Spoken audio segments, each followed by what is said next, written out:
Belief in witchcraft is universal. It has both negative and positive responses. In a neutral sense, witchcraft is sorcery, the magical manipulation of forces by casting spells and conjuring or invoking spirits. It has been used by humankind since prehistoric times in an effort to control the environment and enhance daily life. Throughout history, witches have been feared because they were believed to be evil, in consort with the devil, and able to fly through the night on a broomstick and shape-shift into magical creatures. The same women who were sought after, healers, midwives, the wise women and crones, for help were the ones who were also feared for their knowledge. In truth, witches are in tune with nature and with themselves. They are men and women who are dark and light, day and night, healer and justice all in one. To be a witch is to be a keeper of balance, the essential witch.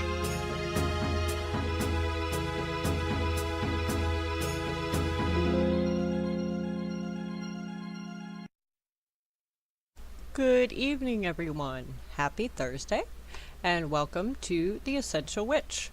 I am your host, Ravenwings, and tonight we are going to talk about Candle Magick. And with that, I like to begin with a bit of history behind Candle Magick. Candle Magick has been around since the dawn of time. They have traced it as far back as the Paleolithic era. It's a very popular form of sympathetic magic. I can speak, I swear.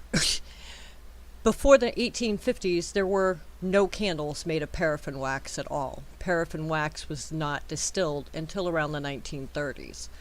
And colored candles have only been common since the 1950s. Before that, most candles were either white or off-white. It was possible to use carbon or lamp oil to create black candles. So those were typically the colors you had to deal with. The dyes to color wax had to be oil soluble, or it was only available from limited sources. Plant-based colorants were rare and were only able to color wax in red, orange, yellow, or green. Pigment dyes are extremely fine ground minerals and had to be so finely ground that they weren't used until the 19th century. Aniline, this was only available in the 19th century, and prior to the 16th century, most candles were made of animal fats. Only the wealthy could afford beeswax candles. Candles were used in Egypt and Crete as early as 3000 BC and were a feature of worship in many pre-Christian societies. Practitioners of hoodoo, voodoo, Wicca, New Age, and other faiths also used candles ritualistically. The Jewish used candles traditionally in ceremonies, but not magically. Instead, they used them for symbolism. Candle magic is one of the simplest forms of spell casting, and it's considered sympathetic magic, like I said before. And it's a method which doesn't require a fancy ritual. As a child, most of us will remember blowing out the candles on our birthday cake and making a wish. That's a form of candle magic. The size and shape of the candle is not of great importance. Neither is the color of the candle, because as I stated before, not until the 1950s did those color candles become widely available. There are some rules to using candles in spells, however. The most important one is that your candle have not been used before. You always want to start with a fresh candle. You don't want to use reuse candles in spells. The candle that has been lit and used, even if it's just to light a room, has energies and intentions already attached to it, and it's not usable or suitable for spell use. Candle magic is probably one of the simplest forms of magic if you're going to get started in the world of magic. You need nothing but the candle and fire to light it with. Candle magic can also be seen to be complete within itself. As the body of the candle is made up of the elements of earth, air, and water. To complete, you need fire and spirit. Fire is easy, and spirit can be represented by the wick of the candle, as the wick is where the potential of the candle lies, and it will be unfolded with. With the candle lit, the flame of your intent will burn. Some candle magic has to be repeated over a period of days. Therefore, you will want to place them in an area that is not going to get disturbed. Don't choose a place where there's a TV or radio or disturbances of any kind. Keep in mind not to put candles near curtains and such, as you would not want to burn your house down. Candle magic should always be performed in low traffic areas. That is why the bedroom is really a nice place to work if you're going to work in the bedroom. You can charge your candles with a quartz crystal, or you can place your candle on a pentagram or a pentacle, whichever you prefer to call it. You can write what your desire is on a piece of paper and place it under the candle, or burn it with the flame of the candle. You can anoint your candle with specific oils. You can place herbs around or on your candle to help achieve your desires. There are many different ways to do candle magic. You can use a candle as a method of scrying as well. I'm going to cover a few of the many different forms of candle magic tonight, as well as colors and anointing oils if you prefer to do colors, because some people do prefer to do colors. Sometimes it's helpful and easier to concentrate if you're using, a particular goal using that color. So, candle scrying. This is called Ceroscope. Oh my gosh, I knew I was going to screw this one up. Ceroscopy. It's a form of scrying using the wax. The wax was melted into a brass vessel until it became a liquid of uniform consistence. And then the liquid wax is then poured very slowly into another vessel filled with cold water. And the pouring is done in a way that the wax congeals into tiny little discs upon the surface of the water, and the diviner then interprets the figures of the wax in the water. Scrying by reading wax images also goes to candle scrying when you read the drippings of a candle that have developed over the side of a candle onto a candlestick holder as well. Fire and candle gazing, these are the types of scrying that's actually fun and doesn't need to, you don't need the sanctity of a temple to do this in. You can use these methods wherever there is a fire or candle about. For fire gazing, it's in the embers near the end of the fire that you want to focus on. The colors of the embers oftentimes swirl with meaning, so if you keep yourself open to them. You want to clear and focus your mind on nothing in particular, just keep it open to the symbols as they pass through the coals. You want to empty all your thoughts and gaze upon flames to be open to psychic messages that transpire.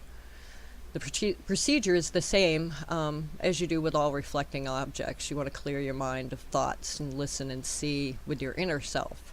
You want to awaken your perceptive power and open the world to see what's next. And visions will come to you, and if you're receptive to them, let them speak to you.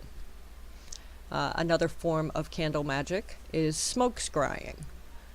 Smoke scrying is a technique that can be quite useful and can be added to your Samhain celebrations.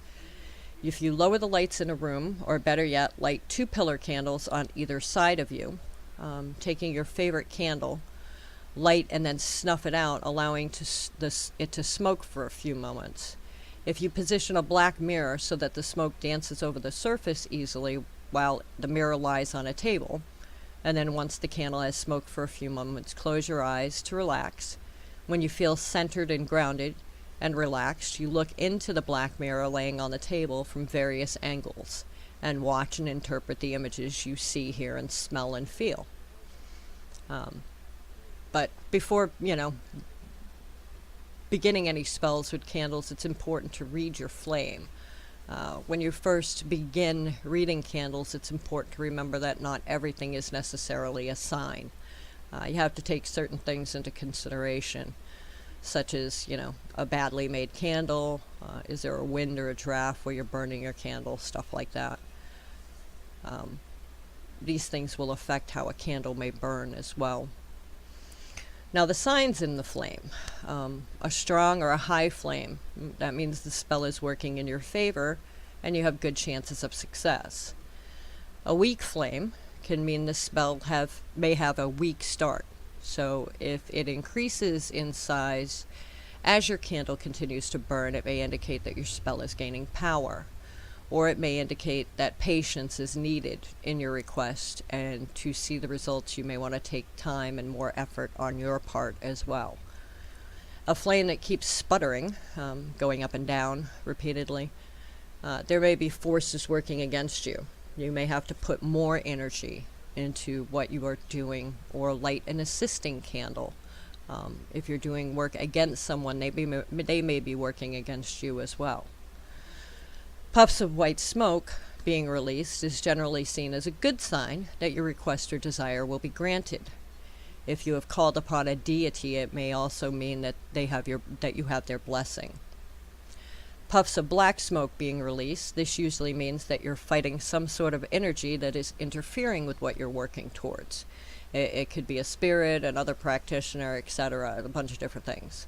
Or that you are releasing or fighting negativity. A flame that puts itself out.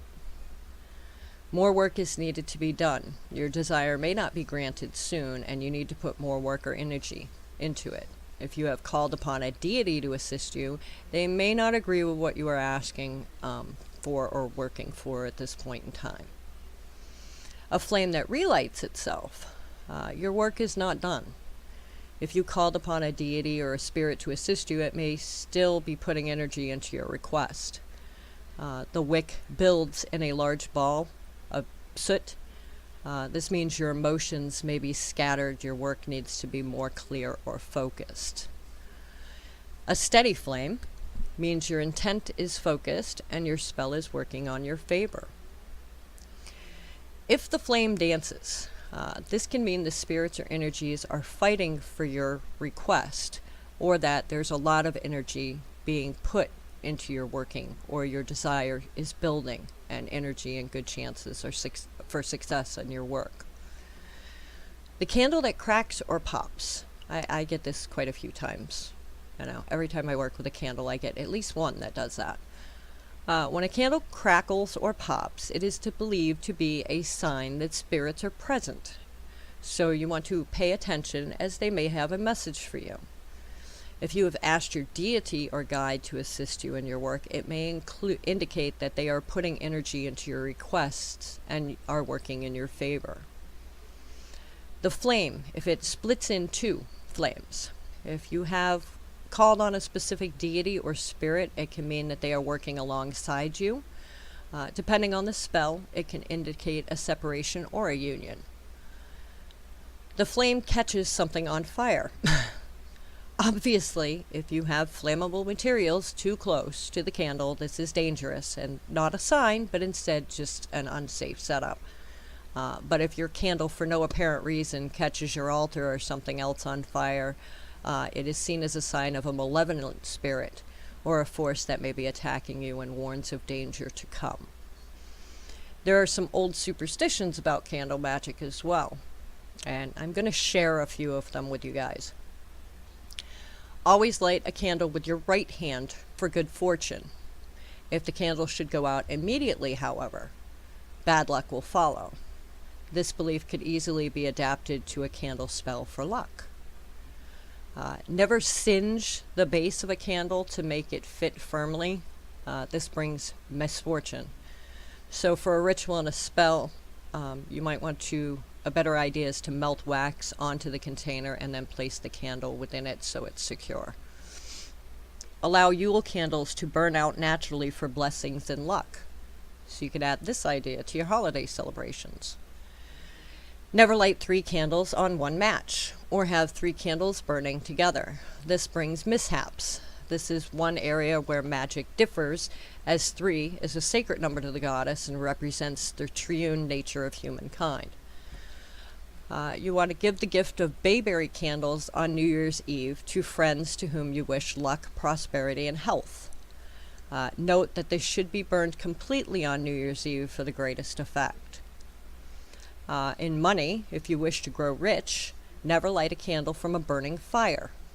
Use this as a guideline when working prosperity and money magic as well. For protection, if it's storming outside, light a blessed candle for safety. Most magical practitioners would likely use a white candle for this purpose, as white is a color of protection. Lighting a candle at a child's birth, after death, and on one's birthday affords extra protection from evil. This is a great idea all the way around. At birth ceremonies, the light honors the spirit of the child coming into the world. At death, it shows the spirit the way out and into the next incarnation. And on your birthday, it's a candle that reminds you of your own light, which should always be honored. Some of the signs and omens. Oh, that was weird. There we go. A candle that goes out during a ritual indicates the presence of a restless ghost. Actually, I've often found this to be very true. If a spirit shows up at a ritual, it will not, however, be able to enter the sacred circle that you have made without permission. You can use your own discretion there at being aware that not all spirits are nice, nor do, all of them have good intentions. So, in ancient Greece, if a girl could blow out a candle flame and then re-spark it, she was marked as a Vestal virgin. She was given the task of tending the Vestal sacred fires. Vesta is a fantastic goddess for a candle crafter to call upon for blessings on his or her artwork.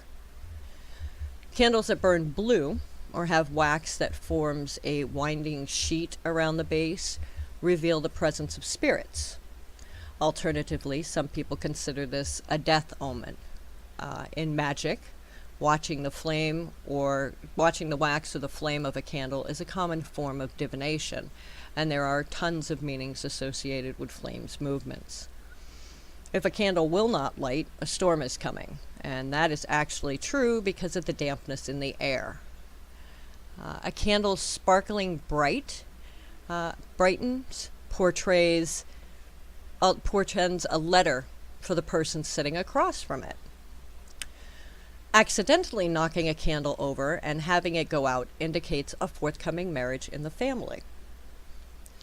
If a person can revive a sputtering candle, it indicates he or she is ferocious and pure of heart. Seeing a ring in the candle flame indicates engagement or marriage. A lump of soot on the wick of a candle reveals that a stranger will soon visit. Now, some of the wishes. The ritual of blowing out birthday candles may have originated with rites for Artemis. The key is blowing out all of the candles at once. The smoke that follows carries your wishes to the heavens. This is a great bit of wishcraft that works wonderfully just as it is. Remember, however, the silence is the power in this magic, so telling the wish dissipates the energy behind it. Excuse me. Some candle lore and superstitions for you. Using a single taper candle to light 2 other candles will draw bad luck. Lighting a candle from the hearth destines one to poverty. Think of it as stealing power from the fire that maintains the home.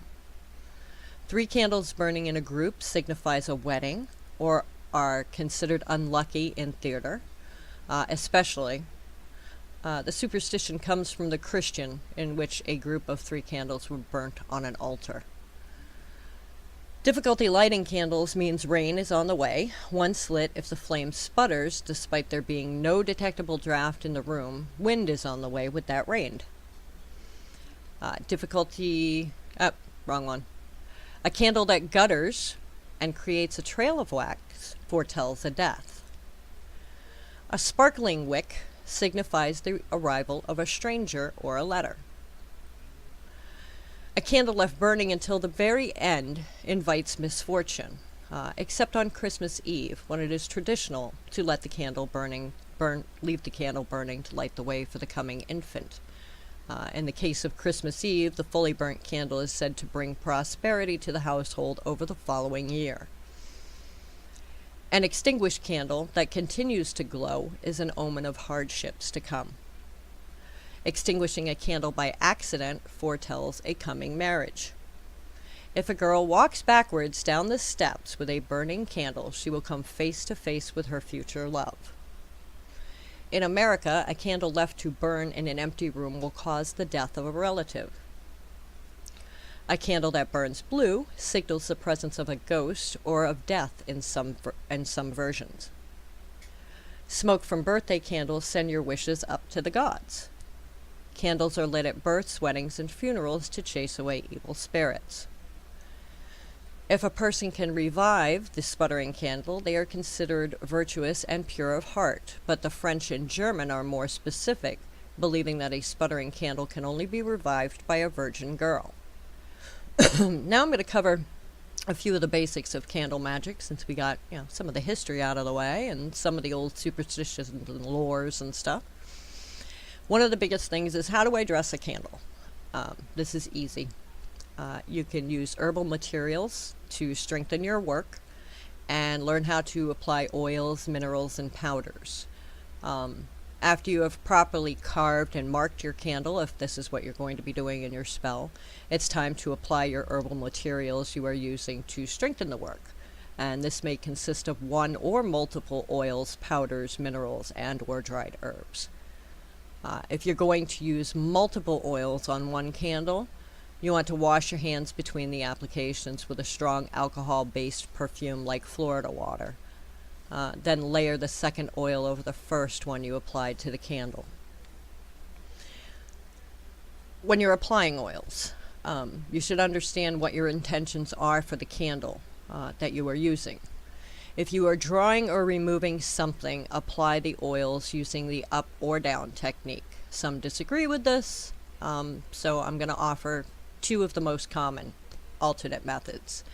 The middle and out and witch's triangle techniques. If you are manipulating a person or institution, you want to bend over, break, controlling, come to me, commanding, compelling, court case, marriage, money, release. You'll want to employ the twisting method for applying the oil to the candle. The up or down technique, this is used to draw something to you, taking the oil or perfume in your index fingers as you move from the base of the candle to the wick, rotating the candle until it's completely covered in oil. Logically then, dressing the candle downward if you're trying to remove something. A lot of people prefer the middle and out technique. A lot of spiritualists believe you should be dressing a candle in the middle and working upward first until the entire top of the candle is anointed, and then going from the middle downward to the base of the candle. And this way your prayer is sent from the heart of the candle into the universe. And the witch's triangle method, this is one of the old methods you don't often hear about. You begin by dressing the front of the candle at the base, moving from left to right. Then move up the candle to the top on the right side, visualizing one side of a triangle. This should be done in one stroke. Then you go back down to the bottom, pick up your line at the base on the left side, and move upward again towards the top, completing the triangle. Now you can turn the candle over and repeat that on the back side. The twisting method applies a fair amount of, you want to apply a fair amount of oil to your palms of your hands, and then rub your hands together, visualizing the target of the candle. Pick up your candle and begin twisting the oil into it using a motion like used to wringing out water out of a towel. Move from the middle outward until the entire candle is covered in oil. You may need to add more oil to your hands to get a good solid coverage. During this process, you want to talk to your target and command them to do as you desire. So you want to really work with intent even as you oil your candle. A good anointing oil is a base of 2 ounces of almond oil, and you can add 5 drops of sandalwood essential oil, 3 drops of frankincense oil, and 1 drop of orange oil. These are all essences, by the way. These are not, the cheap generic stuff. Another good candle anointing oil you can use to the base of 2 ounces of almond or apricot kernel oil. You can add a teaspoon of powdered frankincense resin, a teaspoon of powdered myrrh resin, and then shake it thoroughly and allow it to steep for 1 week before you use it. There is cinnamon anointing oil, and cinnamon is very good for adding oomph to any spell. So you use a base of 2 ounces of almond oil, and then you add 5 drops of cinnamon essential oil and 3 drops of frankincense oil. When you begin to anoint the candle, you can chant or rhyme. As you anoint the candle, meditate upon the purpose for which it was used. You want to visualize the outcome you seek happening and how it will be. You're infusing that candle with the proper energy to manifest your intent by doing it this way. If you're applying herbs to a candle, let's say you've anointed your candle and you're really working this spell and you want to add some herbs to it as well. After you have oiled your candle, you might apply herbs to it, and it's good to do it at this point if you decide to, because you can simply pour your herbs onto a plate and then roll your candle in it, just like you would do an ear of corn with butter. Or you could, if you're doing powders, you can do blowing powders. They are the last material that should be added to a candle.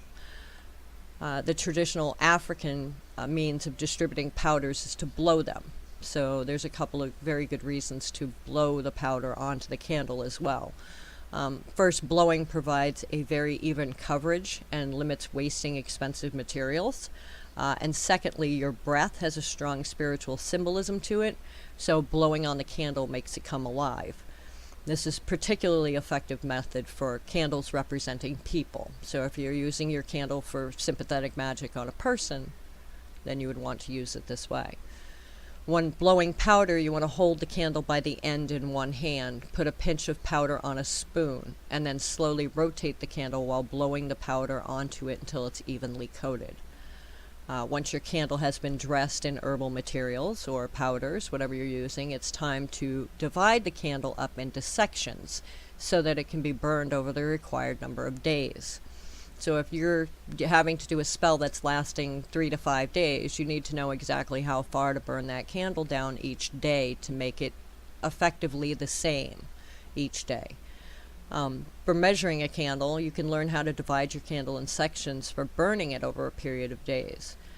Not so long ago, if a spiritualist was trying to encourage marriage between a couple, he or she might burn one marriage figural candle one candle a night for 9 nights.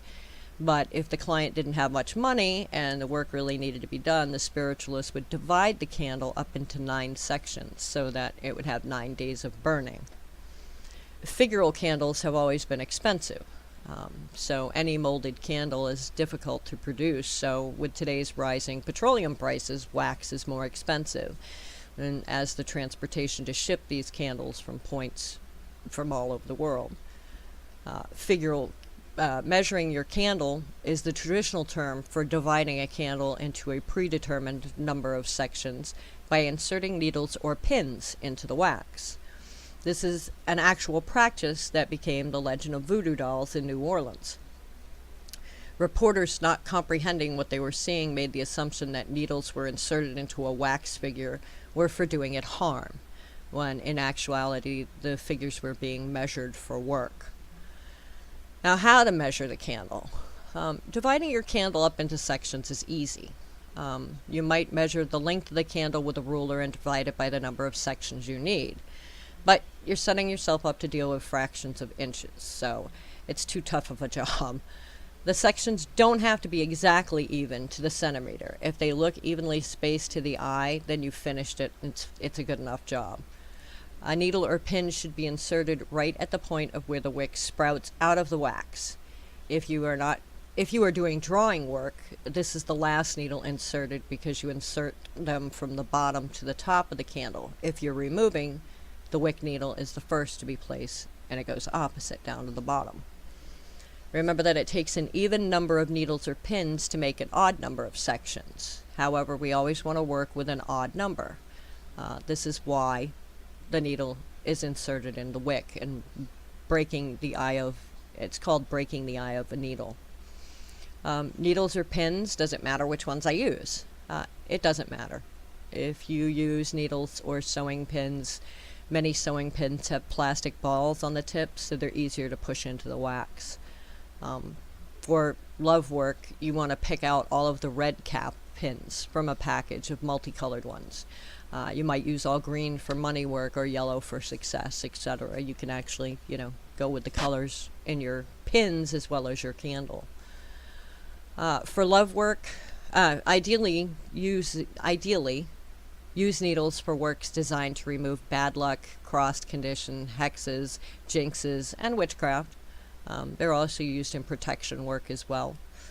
And many folks from the South and the Caribbean break the eye of the needle when they are working on or against another spiritual person.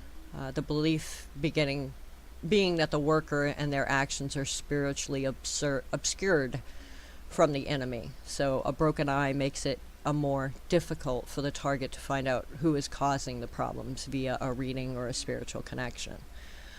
Needles with broken eyes are used for breakups, confusion, crossing, revenge, and reversal spells. They may also be used for uncrossing or protecting when a spiritualist feels it's better for the client's enemies not to know they have sought them out for help with this condition. Okay, so right now we are going to take our first commercial break, and when we come back, I'm going to tell you how a measured candle burns in a special way. So stay tuned, we'll be right back.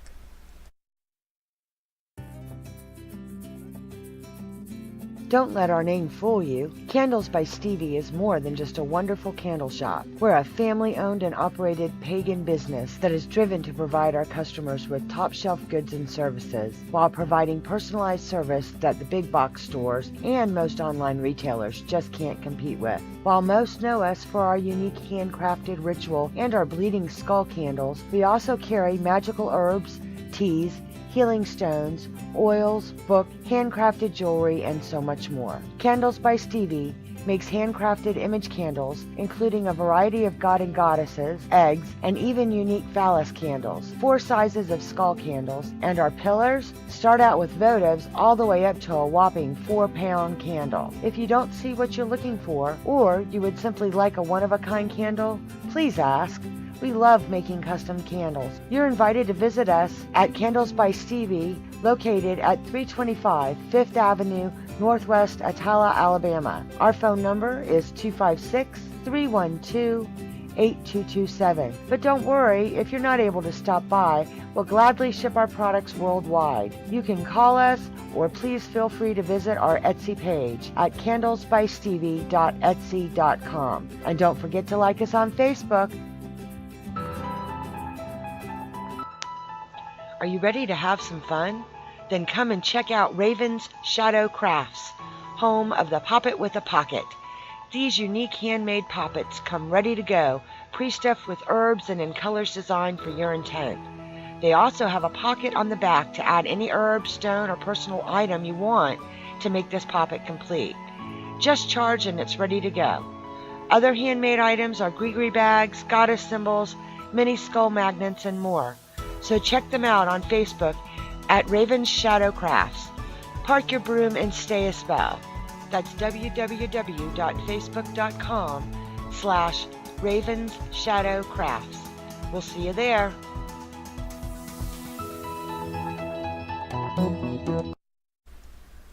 And welcome back to The Essential Witch. I am your host, Ravenwings, and tonight we are talking about Candle Magick. The next question a lot of people will ask is, do I burn this measured candle in a special way?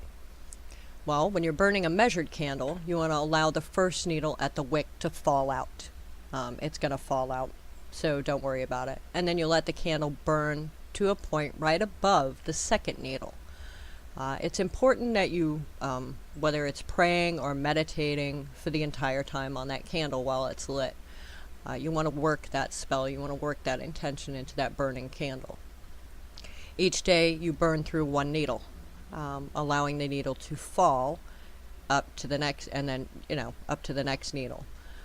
I want to give you a few of the color correspondence for Candle Magick. I myself tend to stick with white, because it's just, it's such a universal candle, and they're cheap.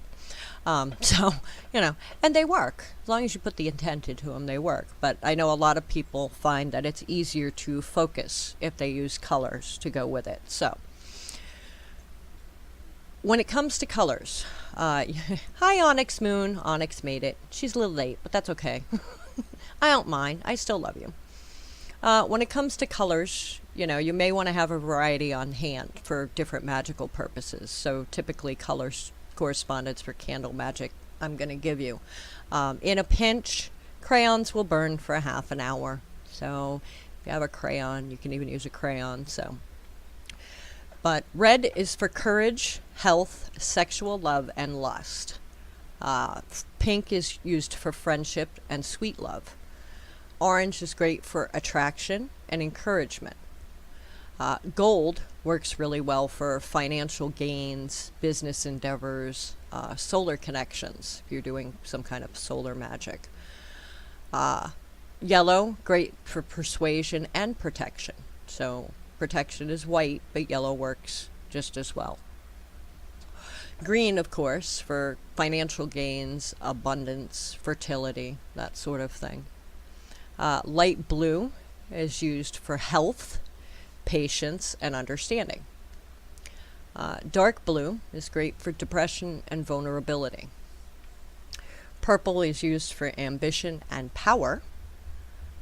Brown is earth related. It's also great to use if you're doing any kind of animal workings, related workings. So if you're trying to do a healing spell for an animal, you can use brown. You don't have to just use, light blue or green or something like that. You can actually use a brown one because it's specifically used for animals or anything earth related. Black for negativity and banishment. And that does not mean that if, oh my God, she's lighting a black candle, she's, trying to banish somebody. No, that does not necessarily mean that I'm trying to banish somebody. It's just used for negativity. If you're trying to ward off negativity and you have a lot of negativity going on in your life, a black candle is good for that. White, purity and truth. And silver is good for reflection, intuition, and lunar connections. And like I said before, if you have a white candle that you want to use for a power spell or a job spell or even a negativity spell, by all means use the white candle.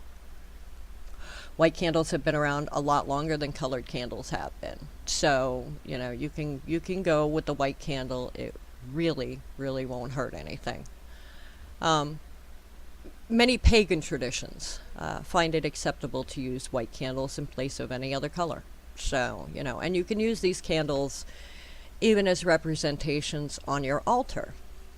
You can use them for representations of your god or goddess. You can use them to represent fire.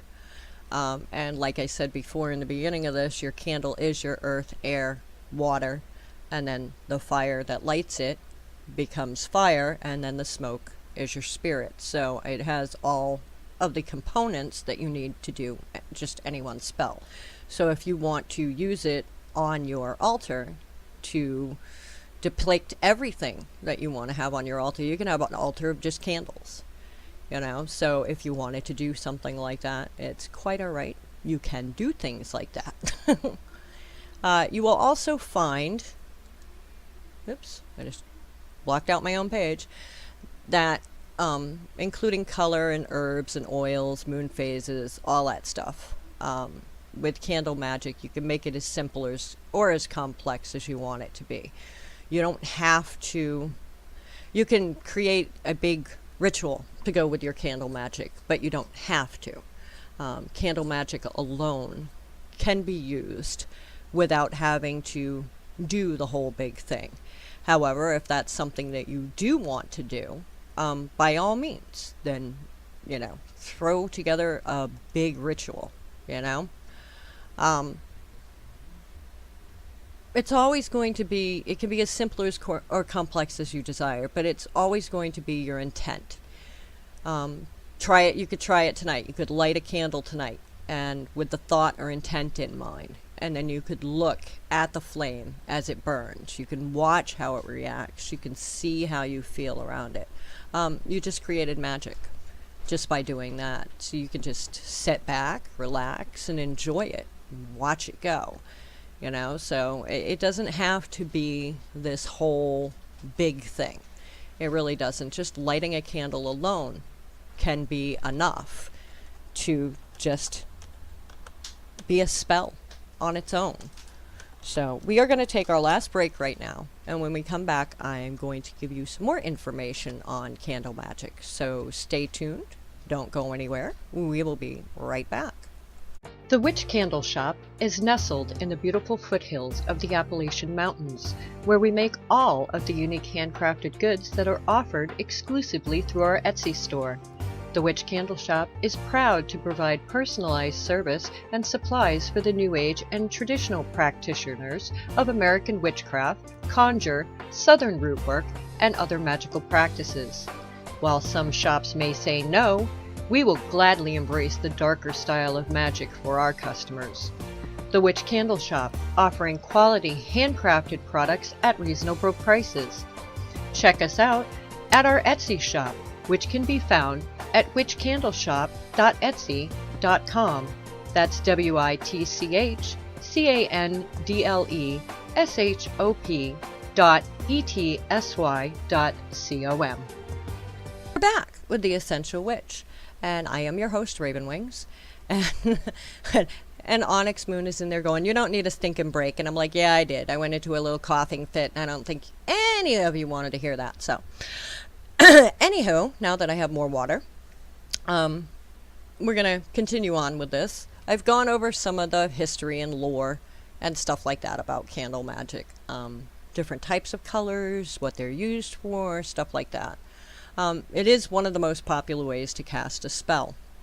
They come in lots of colors. You can be made with natural waxes or soy or beeswax. Inexpensive candles are obviously made with paraffin wax and are much less expensive than your natural wax candles. However, they're thought to be less magically powerful than natural waxes, but I still say it's more intent than anything else. When you're going to do a spell, a basic candle spell for whatever, you want to choose your appropriate color candle if you're going to use a colored candle. And if you're in doubt, use white. White can be used as any substitute for any color. You want to burn the candle in one sitting unless it's designed to go over a period of days, and we talked about that with the pins. You want to charge your candle before you use it. You can carve the candle with signs into your candle. They can be a name of a person that the magic is being performed for. They can be astrological symbols, runes, numbers, dates, whatever it is you want to carve into that candle that coincides with the spell that you're trying to work. Carve that into your candle. Dress the candle with oil, and we went over different ways that you can dress your candle with oil, and then rub it in the herbs if you're going to use the herbs, or blow the powders onto it. Once you've completed your spell, you don't want to reuse that candle. So if you don't burn it all the way down to the bottom and you feel you've burnt it to where it needs to be and your spell is done, bury it outside in the earth or place it in a river, lake, or stream so that you don't use it again, because that intent is in that candle. And if you try to use it for something else, you're using it for a protection spell here and you're like, oh, well, I'm going to go over here and use it for a healing spell. It's just not going to work the way you want it to. I did talk about colors of candles. I did want to go over a little bit about the figure candles and what they can be used for as well. Cats. They're normally black for returning hexes, baneful energy, and evil intent. It's to return it back. A green cat can be used for good luck or money, and a red cat can be used for sex and romance. And of course, white cat can be universal. A cross or a crucifix.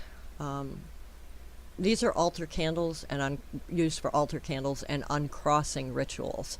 So just because you're a witch does not necessarily mean that, you will shy away and catch on fire if there's a cross or a crucifix near you.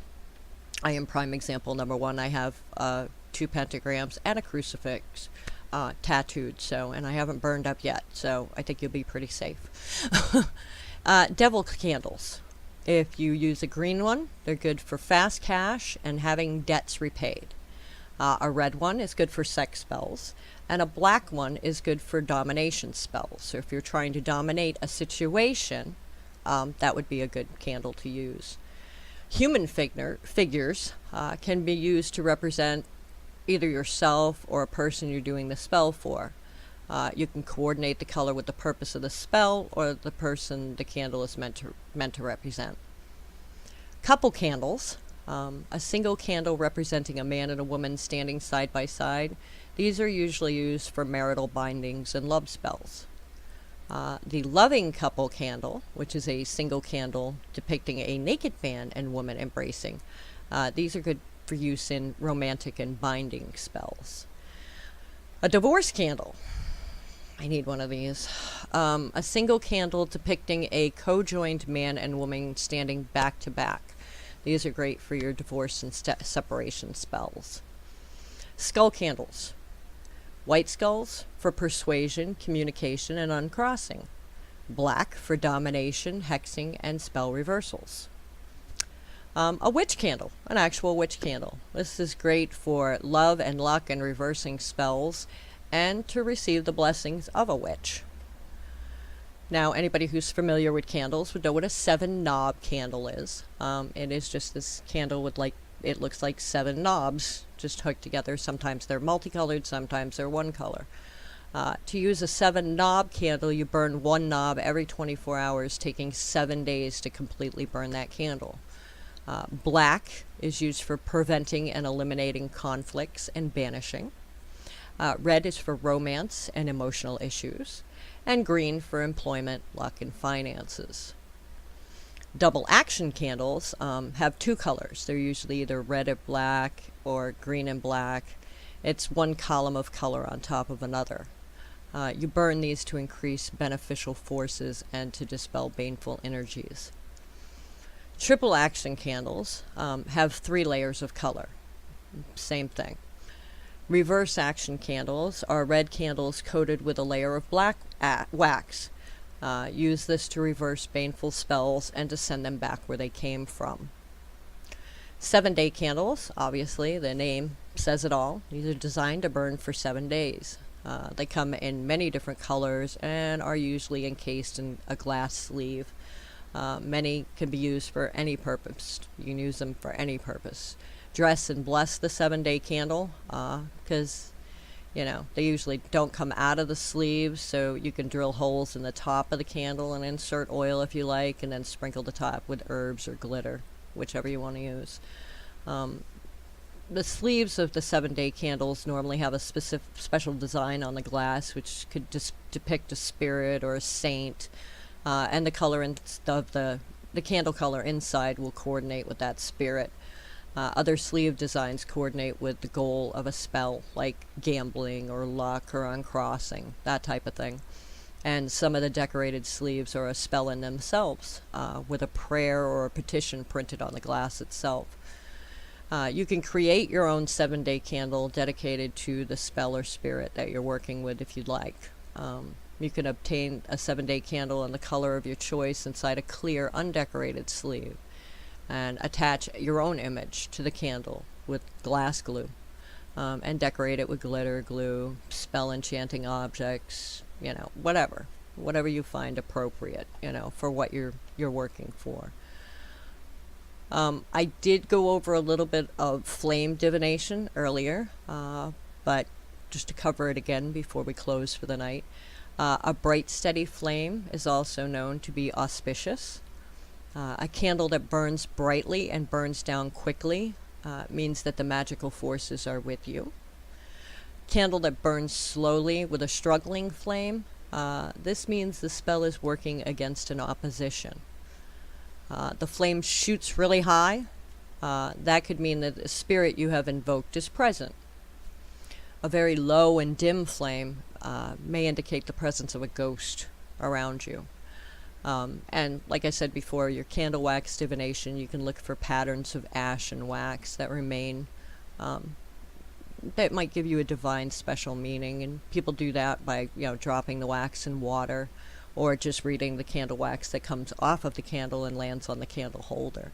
So there are many different ways you can do candle magic, but it is one of the simplest and easiest forms of magic. So if this is something you're new to, the pagan ways and magic and all that wonderful stuff, this is a great place to start. Candle Magick is very easy. You can find all kinds of stuff on the internet about it.